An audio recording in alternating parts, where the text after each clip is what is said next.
હમણાં જાડેશ્વરની અંદર જે બનાવ બન્યો છે એ જાડેશ્વરની વિધવા મહિલા, આદિવાસી મહિલા પોતાનું ઘરકામ કરીને એનું ગુજરાન ચલાવે અને એનું ઝૂંપડું પડી ગયું 25-30 વર્ષથી એ ત્યાં એ જગ્યાએ રહેતી હતી.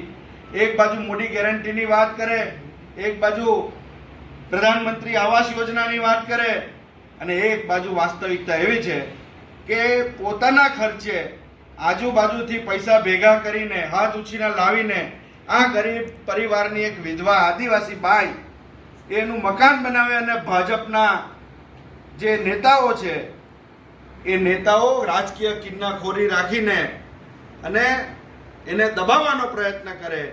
મને મળવા આવો તો તમારી મંજૂરી મળી જાય. આ કયા પ્રકારની માનસિકતા છે? આ માનસિકતાને આપણે ઓળખવાની જરૂર છે અને લોકોને જાગૃત કરવાની જરૂર છે. આ સમાજ કોની પાસે અપેક્ષા રાખે છે?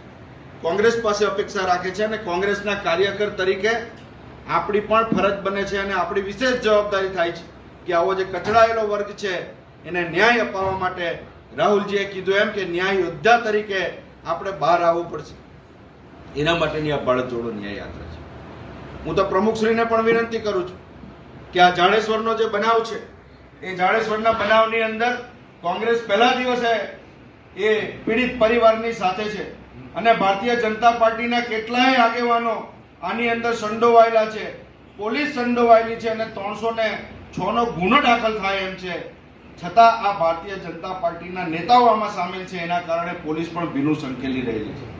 ત્યારે આપણે આ મુદ્દાને, ભલે નાનો મુદ્દો છે પણ રાહુલજી જ્યારે નેતૃત્વમાં આવે ત્યારે આ બાઈને જે અન્યાય થયેલો છે એના માટે એ બાઈને પણ રાહુલજીની સામે ત્યાં ઊભી કરવામાં આપણે સમગ્ર દેશને બતાવવાનું છે કે ભરૂચ જિલ્લાની અંદર આદિવાસી સમાજની આ સ્થિતિ છે.